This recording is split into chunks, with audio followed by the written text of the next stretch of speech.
full year, and that lets you save. Who cares? True Form Life. Green look on.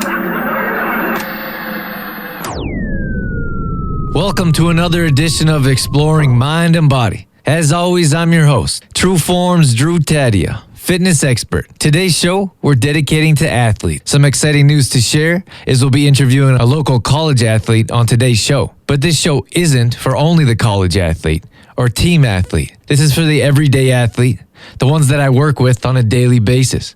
The housewife, the banker, whatever your occupation, when you step into the gym, field, or track, you are an athlete. I'm going to share with you some tips that every athlete should know, covering, of course, both the mind and body. So stay tuned. You're not going to want to miss out on this. This is Exploring Mind and Body with True Form's Taddia, fitness expert on 96.5 CKFM.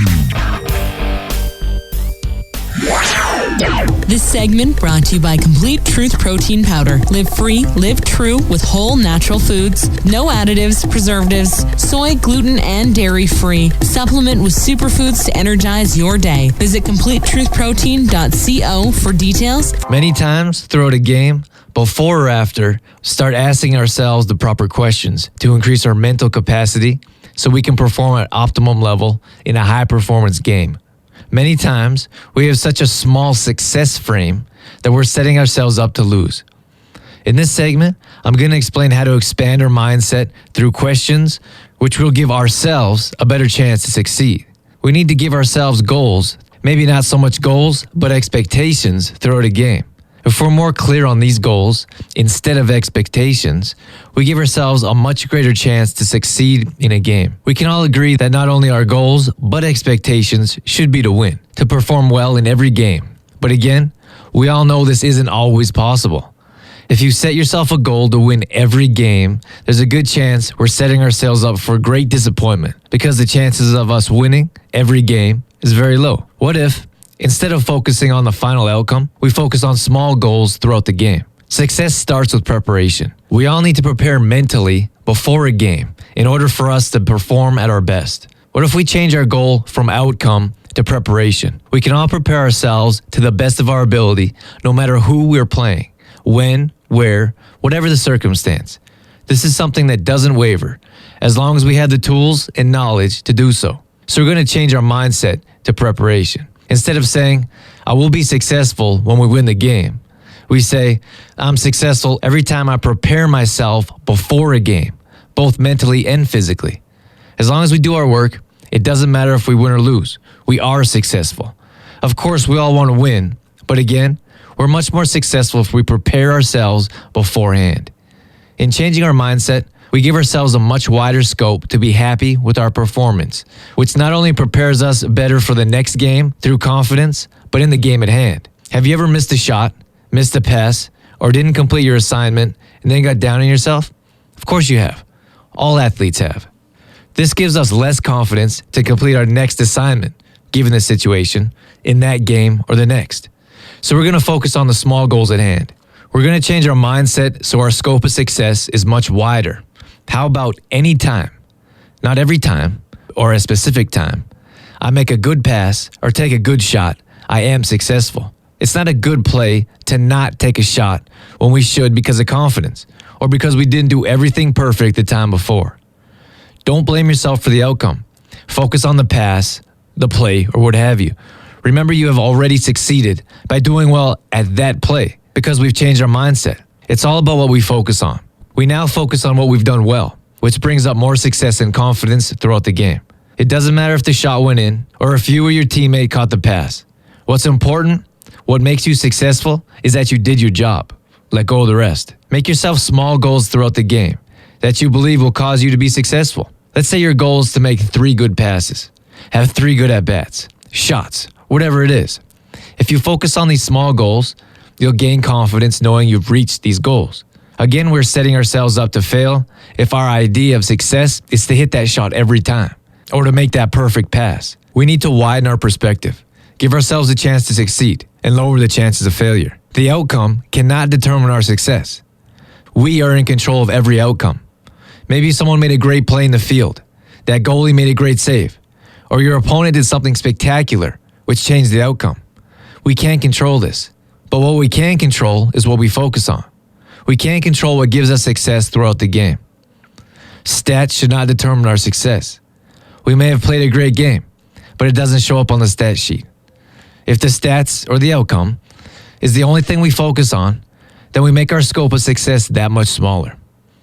If everyone focuses on their small goals, the outcome will take care of itself. In a team, we're all a small link in every chain. Do your best to strengthen your link, and the strength of the chain will follow. Make a decision that you'll work on yourself.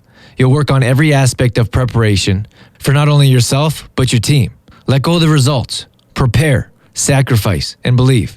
Let nothing else get in the way of this, and regardless of the outcome, you've reached success.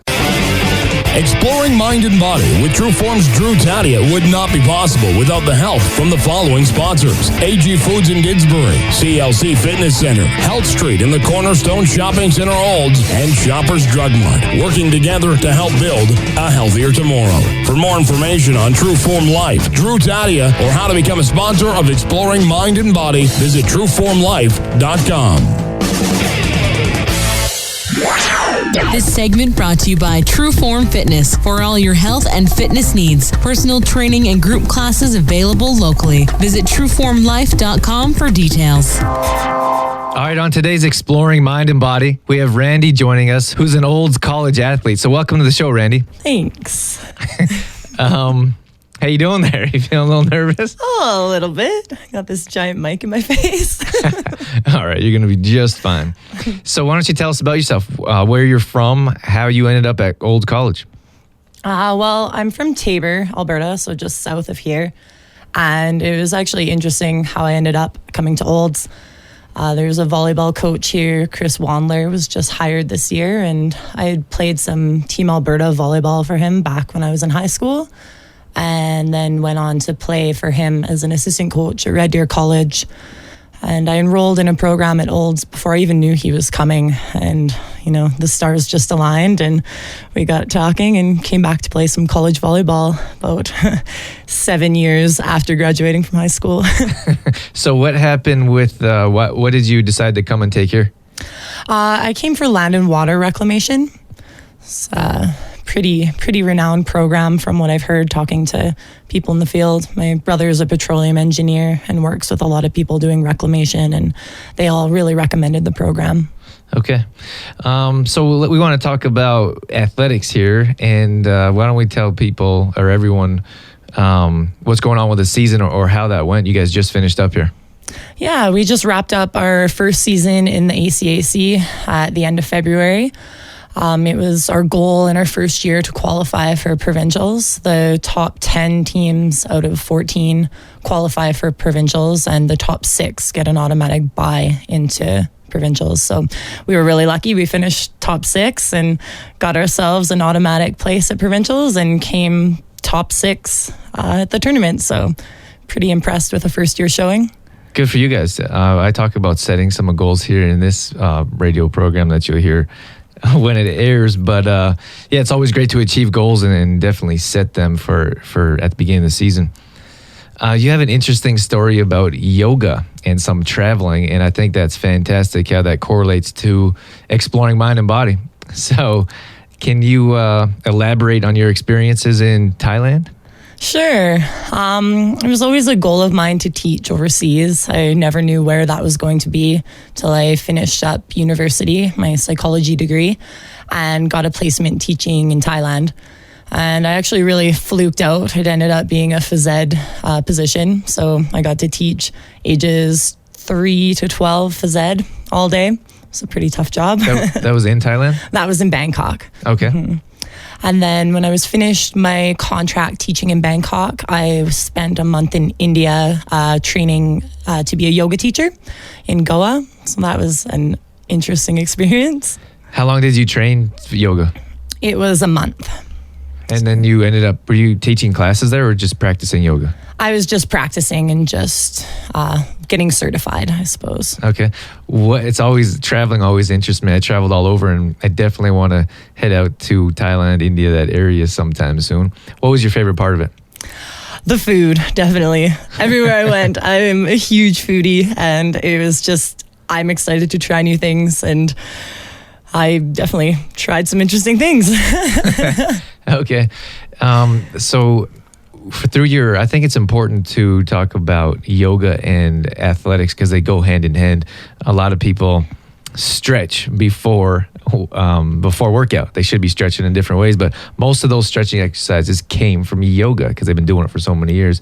Can you talk about how those stretching or how those exercises correlate directly with athletics or preparing yourself for a game? Oh, definitely. Well, looking at myself, for example, I've got a chronic shoulder injury. I just dislocated my knee, so that'll be another hurdle to overcome. And yoga has been huge, both in the rehab of those injuries and also preventing any future injuries or those injuries getting worse. I use yoga to warm up and also after a game to cool down so that I don't get ridiculously tight and keep limber. So how does the mental preparation work together with the yoga, like deep breathing exercises, or what you've learned in India to bring it together with athletics? This is something that is probably my favorite part of yoga. On the mat, you are finding yourself in really difficult poses and difficult situations, and once you get to, I guess, that edge, that point of resistance, it's all about tuning into your breath and observing how your body is responding. Are you holding your breath? Are you clenching any part of your body? And you just consciously begin to break that down and relax and let go of everything except the rhythm of your breath. And I often find myself in a game, if we've got a timeout and it's at a tough point, I notice myself doing those things, holding my breath, clenching parts of my body. And, from the training in yoga, you just begin to be able to talk yourself down, to breathe yourself down and come back into the game refocused. Yeah, so it just helps you mentally relax once it starts mentally, then it correlates to your body and then you start to relax entirely. Oh, definitely. I think it all starts in your head. Right. Me too. So what's your biggest challenge? Is you're coming back next year? You bet. So what's the biggest challenge is to getting yourself healthy and the team moving forward for next season? We discussed at the end of our season, the gains that we make in preseason next year will be determined by how we prepare over the summer. So hitting the weight room, taking care of our bodies, making sure that we come back, we're, in top form, because there's a lot of volleyball once you're in season and you just don't have the time to beat your body up like you do all summer. Right. So you have the opportunity to get yourself strong, and then that's kind of maintained throughout the season. Mm-hmm, definitely. Establish that foundation during the summer and roll with it through the year. So what are you going to do to get yourself, you have a couple injuries that you were just talking about. Yes. What are you going to do over this off season to get yourself 100% for a season? Well, right now I'm still working on learning how to walk again. That's proving to be a more difficult task than I ever imagined. And once I've got, proper stability in my knee, I'll move into some more explosive work. And once I can jump, I'll start some Olympic lifting, just making myself as powerful as possible, really. Need to get that vertical back up to where it was before the injury. And, having an injured knee has been really unfortunate, but it's also given me a chance to isolate my shoulder and my upper body and take care of that injury. So maybe a blessing in disguise. They usually are. Exactly. When does season start again? We'll start training again as a team at the beginning of September. So we've got a good few months to really take care of ourselves and get in good shape. You start training again in September, and then how long till season starts? We usually start competing around the end of October, beginning of November, and regular season goes on until the beginning of February. And then we'll go into playoffs, provincials, or the end of February. And hopefully next year we'll be at nationals in the middle of March. Yeah, well,